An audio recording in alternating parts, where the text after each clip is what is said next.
Olá a todos, o meu nome é Cioneide, o meu RU é 2177950, sou acadêmica da Uninter do Polo de Sorriso e estou aqui para dar continuidade ao meu estágio de extensão no ensino médio, no qual o tema é a sociologia na escola. Como nós falamos no vídeo anterior, a sociologia é algo que precisa ser incluída no contexto escolar, com mais visibilidade, porquanto a sociologia, ela ensina o jovem o local que ele tem que, como ele tem que viver em sociedade, como ele precisa compreender o que é viver em sociedade, ele precisa compreender o que é estar no ambiente escolar e fora do ambiente escolar, do contexto escolar. Para isso, eu estou com um livro do ensino médio, no qual eu vou usar como base para a gente ter argumento nessa aula e poder aprender um pouquinho mais sobre a sociologia. Uma das discussões que a sociologia trava atualmente é sobre a relação entre o espaço escolar e o seu encontro físico e cultural. Ou seja, a estreita ligação entre o sistema educacional e o contexto social. Ou seja, o sistema educacional ele tem uma forma de ensinar, de abordar sociologia, mas o contexto social, a realidade social desse jovem, desse adolescente, é diferente do que ele aprende no ambiente escolar. Porquanto no ambiente escolar é mais teórico, é sobre os tripés da sociologia, é sobre como viver na sociologia, o que a gente precisa fazer para viver em sociedade. Quando entramos no contexto social, que é o nosso dia a dia, que é viver na prática em sociedade, a realidade é outra, porque nós sabemos que viver em sociedade não é tão simples como você aprender em sala de aula. A escola, ela é apenas uma extensão do aprendizado que já é para vir de casa, da família. A escola, quando o aluno ele entra no ambiente escolar, ele já vem com uma cultura familiar, com um ensino familiar. A partir daí, ele vai aprender na teórica o que é viver em sociedade de forma comunicativa, de forma social, de uma forma que consiga se expressar sem ofender, aceitar sem ser contra, né? A comunidade percute na organização escolar e faz o processo educacional se diferenciar em função de fatores demográficos, sociais, culturais, econômicos, políticos e ecológicos, os quais interferem no desempenho da escola de muitas formas.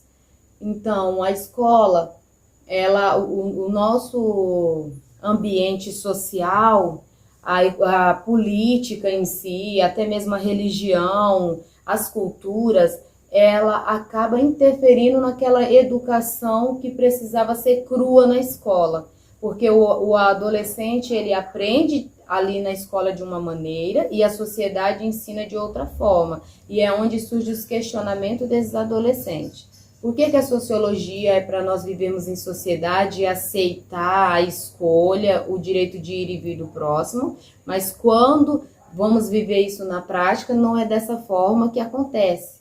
Há uma rejeição, há um preconceito sobre cada coisa, sobre cada forma de pensar, de agir, sobre cada opinião. Os indivíduos passam pela escola, mas a instituição escolar permanece como produtora e transmissora de conhecimentos. As condições da vida moderna, porém, introduziram novas funções à escola no mundo e no Brasil. Cuidar das crianças, oferecer conhecimentos antes aprendidos no interior da família, como, por exemplo, as noções de higiene, como, por exemplo, as orientação sexual para os adolescentes. A escola ela teve que atribuir essas funções que é para vir do seio familiar. Hoje um professor ele ensina até o aluno a escovar o dente no ensino fundamental. No infantil, o professor ensina a escovar o dente, ensina no banheiro, ensina a calçar o calçado, ensina a andar em fila. São coisas pequenas que em casa o seio familiar podem ensinar, só que não só no Brasil, mas no mundo, o professor ele teve que atribuir mais essa função.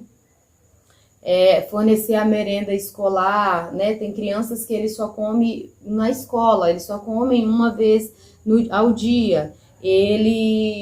Coisas que era para ser em casa, está sendo atribuída na escola. Então, isso interfere no aprendizado, porque a escola, que era para ser um ambiente apenas de ensino, ela também está sendo um ambiente paterno, materno, ela também está sendo um ambiente fraternal.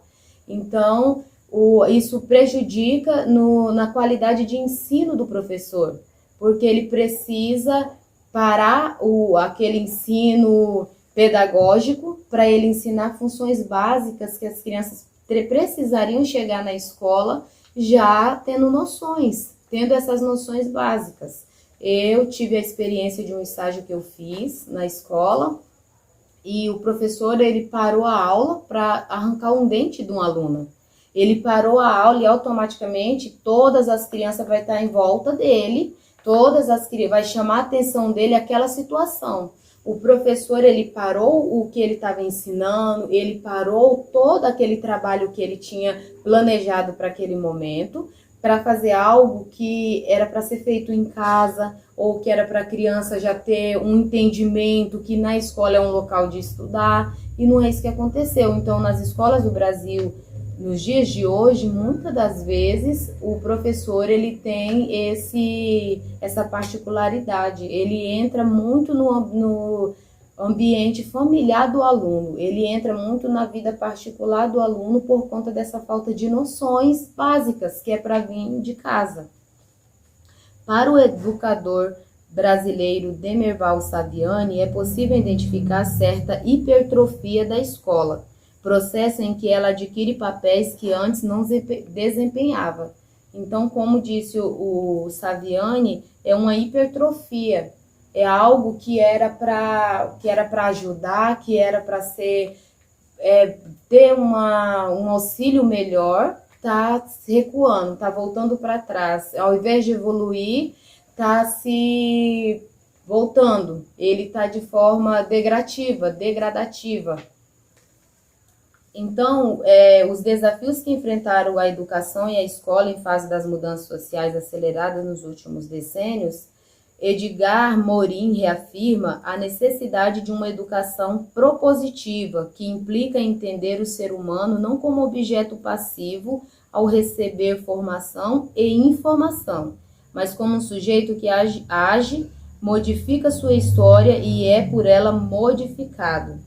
A escola cabe também desenvolver o autoconhecimento, ou seja, voltar o olhar para o nosso interior, além de ensinar a compreender uns aos outros, pensando no ser humano e a sociedade de maneira coletiva. Então, a escola ela está para ensinar como viver de forma coletiva, de como viver em sociedade. Eu tenho um texto que eu achei muito interessante acerca da função do professor, que eu quero compartilhar com vocês, que diz assim: o professor é aquele que tem por vocação o ato de educar. Portanto, o trabalho do professor é ser um educador por excelência.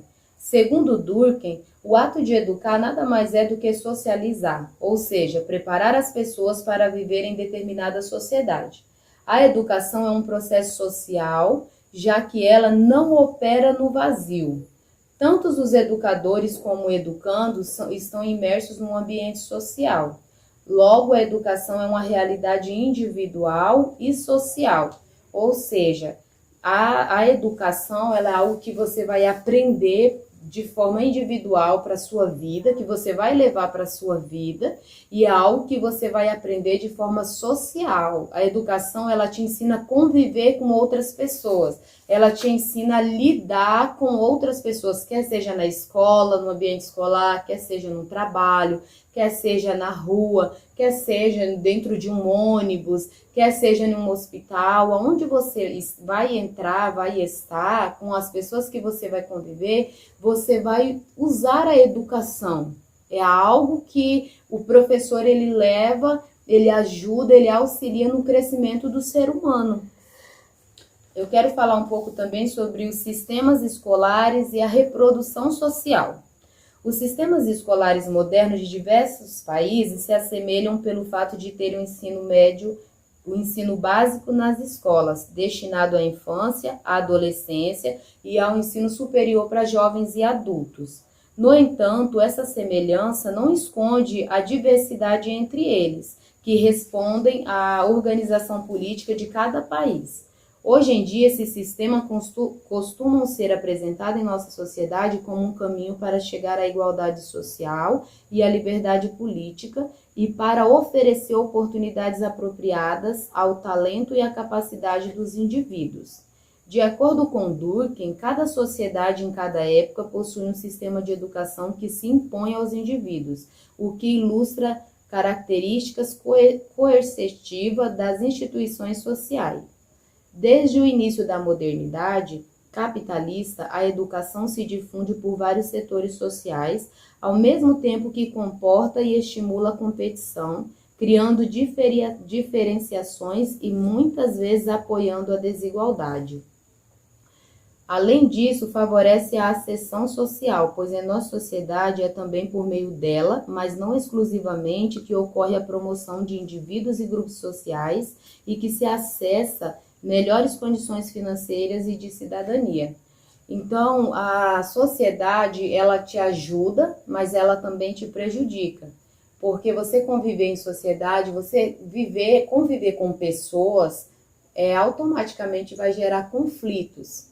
Então, quando você está convivendo em sociedade, que você tem a oportunidade de conviver com todos, automaticamente vai gerar conflitos, vai gerar desigualdades, onde há diferenças de lugares, de classes sociais, de situações financeiras. Nós podemos ver que a situação financeira divide pessoas. Se você é bem remunerado, se você tem uma vida financeira razoavelmente boa, você vai conviver com pessoas no seu mesmo nível. Se você não tem uma escolaridade, por exemplo, se você não tem um trabalho, você vai conviver com pessoas com a sua realidade. Então, automaticamente, a sociedade causa uma desigualdade entre os indivíduos. Ela cria uma desigualdade entre cada um dos indivíduos.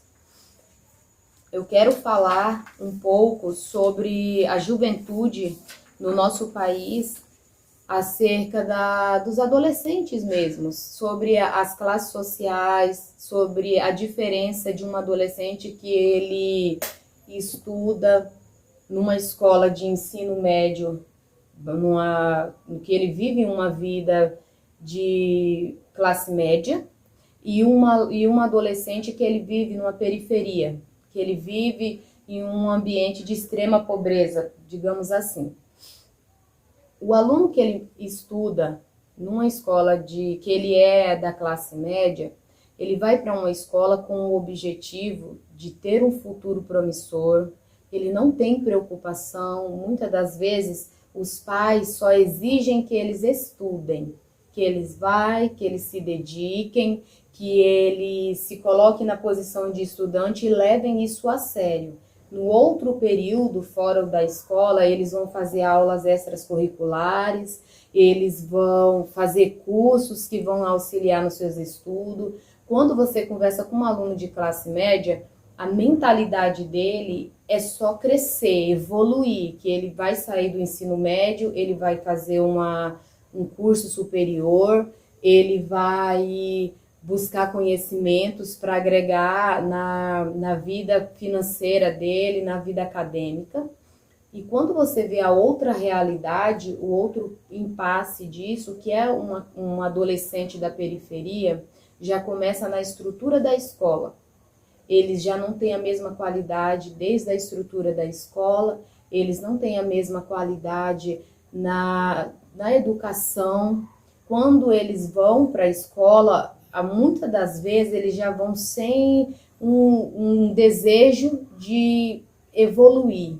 Muitas das vezes eles já saem da escola para ir para um trabalho. Muitas das vezes, antes de ir para a escola, eles já trabalharam. A realidade é totalmente diferente. A sociedade, ela tem essa divisão, é totalmente diferente do que nós podemos, digamos que é injusta. A sociedade, ela se torna injusta, porque nós não sabemos até que ponto existe a igualdade. Porque esses jovens, a maioria, acredito que sempre vai vir a educação do seio familiar, vem as origens, vem de como essa criança foi gerada, tudo isso, esse contexto da vida do adolescente faz parte da realidade futura dele. O contexto da vida que ele vive faz parte da realidade. Muitas das vezes, a realidade do presente caracteriza como ele vai ser no futuro. Porque as escolas da periferia, elas já são automaticamente desvalorizada pelo governo, muitas vezes abandonada pelo governo, abandonada pela sociedade em si, pelo fato da localidade que ela é. As pessoas, elas são julgadas pela roupa que ela veste, isso faz parte de viver em sociedade, é julgada pela escola que ela estuda, o aluno ele é julgado pela cor do uniforme, ele é julgado pelas condições que ele vai para a escola. Então, eu acredito que não é fácil essa fase, esse ciclo, essa fase de vida de um adolescente, de uma juventude, porque eles estão na fase do conhecimento, eles estão na fase de tentar adquirir a liberdade deles, eles estão em uma fase do descobrimento. E junto com essa fase vem todo esse conhecimento da sociedade, vem todo esse negativismo, vem o positivo, mas vem o lado negativo. Aqui diz assim, o conceito de juventude em si, nada expressa se não for tratado em seu contexto histórico e sociocultural. A definição das faixas etárias que são consideradas jovens, por exemplo, varia de acordo com a relação que estabelece entre pais e filhos. O trecho textual a seguir sobre a França medieval mostra uma situação em que a ideia da juventude em si não existia. Na Idade Média, a Igreja enfraquecera o poder paternal ao reconhecer a validade dos casamentos, desde que os rapazes tivessem 13 anos e meio e as moças 11 anos e meio. Então, para essa época, para esse tempo, foi eliminado a parte da juventude. Com 13 anos e meio já era considerado um homem para assumir uma família, para se casar. Uma moça com 11 anos, ela já poderia ser uma mãe, ela já poderia gerar filhos. E na nossa realidade de hoje, nós sabemos que não é assim. Que por mais que haja dificuldade, que haja preconceito, que haja situações difíceis, mas nós sabemos que tem todas as fases. Existe a criança, o adolescente, o jovem, até chegar na parte adulta. Então, para essa época, nessa Idade Média, eles viam de uma forma totalmente diferente. Eles olhavam o ser humano de forma diferente. Tanto é que hoje existe o ECA, né? Ele é o que defende a criança e o adolescente, que criou essa lei. Essa lei foi criada para defender eles, para defender as razões deles, como forma de proteção. Juventude, um tempo de preparação e responsabilidade. Nos dias de hoje, a condição de adulto supõe que o indivíduo completou seu desenvolvimento biológico, psíquico e emocional, bem como atingiu um potencial para exercer a cidadania plena. Assim, o adulto é aquele que já é capaz de trabalhar para sustentar a si e a outros. De maneira geral, está pronto para gerar e cuidar de filhos e para tomar decisões na sociedade, o que implica direitos e deveres. Então, hoje nós sabemos que a sociedade vê e impõe como um adulto aquele que já assume as suas responsabilidades. A partir do momento que você trabalha, que você já consegue ser responsável por você, que esse jovem ele consegue assumir as suas contas, assumir as suas responsabilidades e assumir a de outra pessoa, então ele já é adulto o suficiente para ele viver nas suas próprias consequências, para ele fazer as suas próprias escolhas. Então, na sociedade de hoje, basta você assumir as suas responsabilidades e você já é dado como um adulto. No século XX, diante das exigências da sociedade industrial, a juventude foi considerada, nas análises sociológicas e históricas, como um tempo de preparação para as tarefas complexas, relativas à produção e a relações sociais mais diversificadas. Como vimos no capítulo anterior, atribuiu-se à escola o papel de preparar as pessoas para a vida adulta.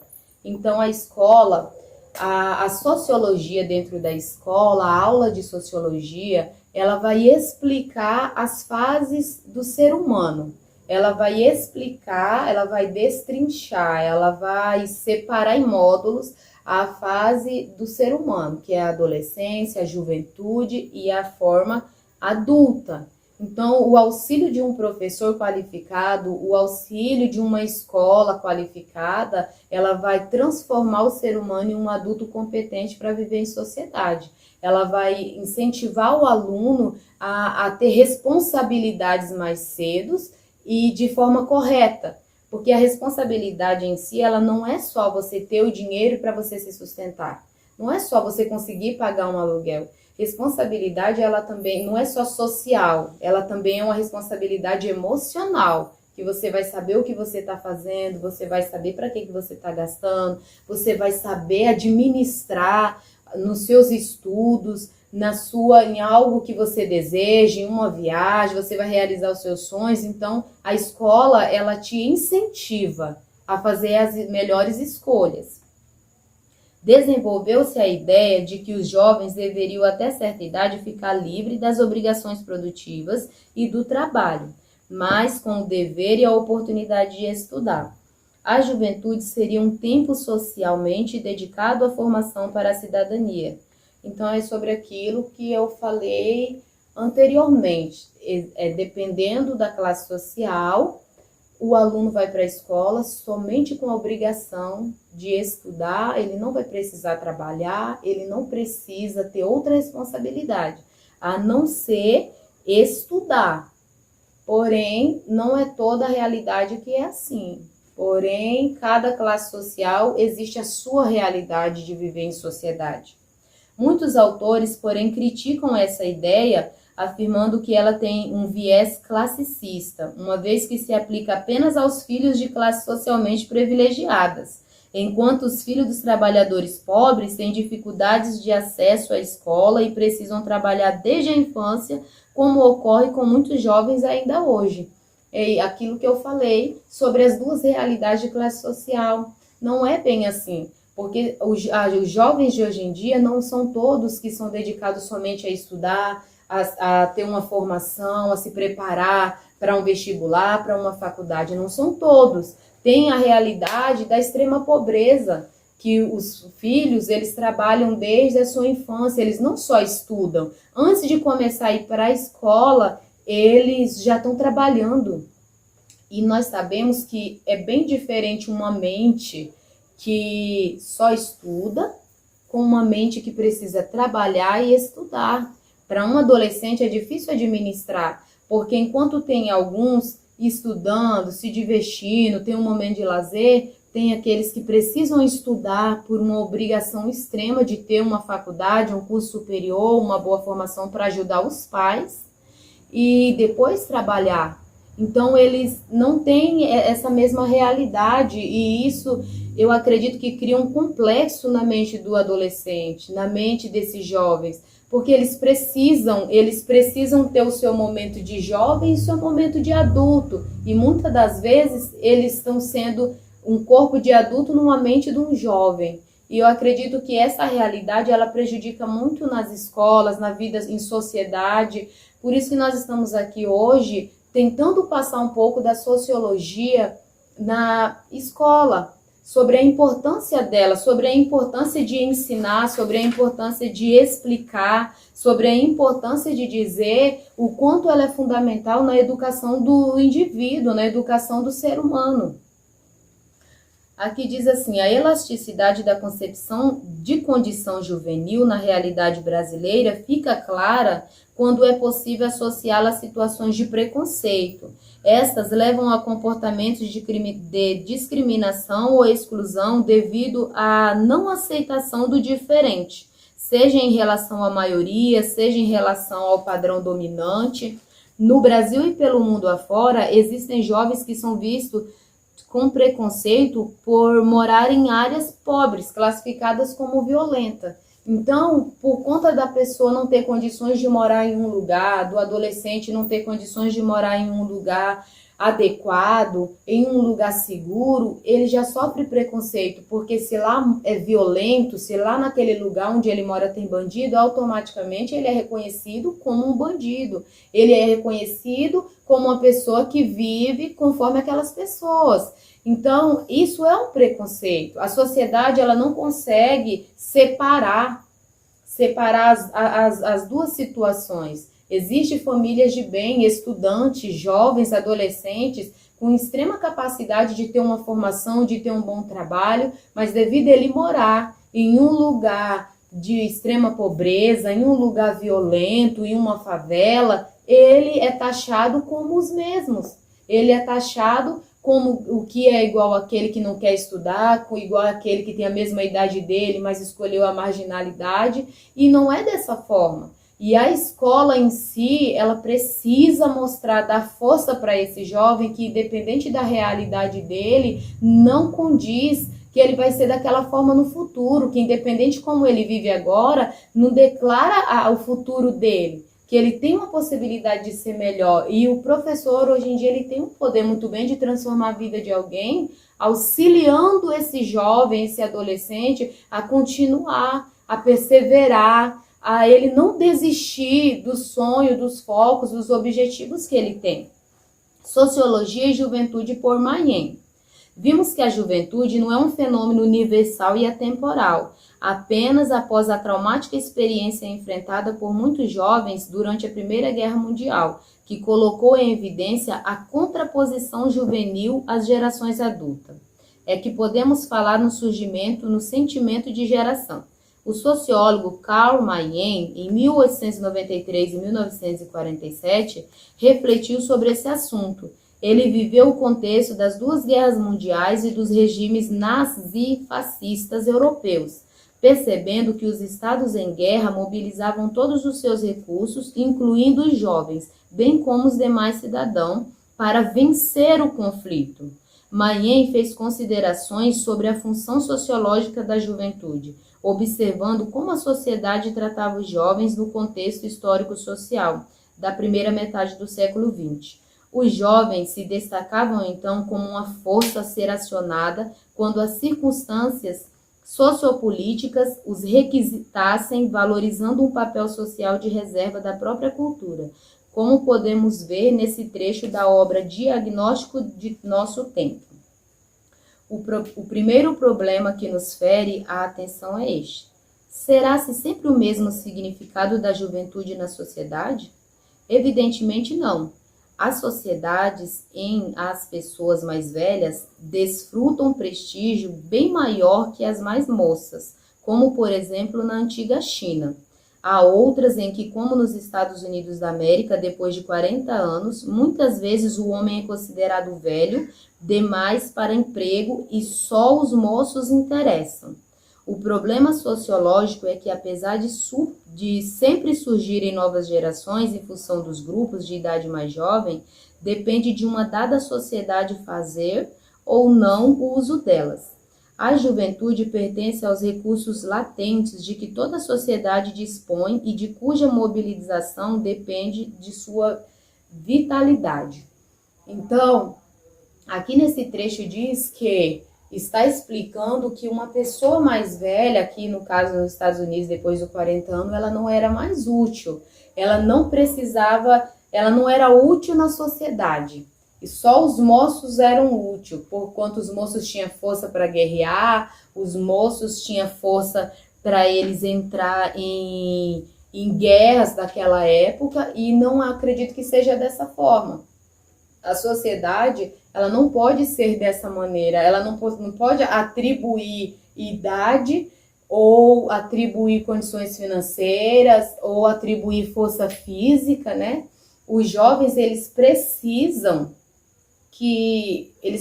saber que há uma valorização, que precisa ser valorizado os mais velhos, porque deles vem o conhecimento, porque deles vem o conteúdo que eles estão vivendo nesse presente, né? E precisam entender também que a juventude ela está aqui para fazer a diferença, ela tem uma oportunidade de fazer um futuro melhor, ela tem uma oportunidade de trazer melhorias para quem vem, para quem está chegando agora, para quem está conseguindo ter uma nova visão de vida. E para finalizar, eu quero dizer a vocês que foi muito importante esse estudo sobre sociologia na escola, porque eu pude ver como é grande a diferença entre uma classe social e outra, e também como é importante o ensino, como é importante, como é fundamental um professor qualificado em sala de aula, como é importante o governo olhar para essas escolas com um olhar de amor, com um olhar de respeito, com um olhar de carinho e rever os seus conceitos acerca dos adolescentes que moram em lugares com dificuldades, acreditarem mais neles e saber que eles têm a possibilidade de mudar o país, que um pensamento positivo deles, uma atitude positiva deles, podem mudar o futuro de alguém. Desde já eu quero agradecer, eu quero que todos fiquem com Deus, eu espero que vocês tenham aprendido um pouquinho dessa aula e até a próxima.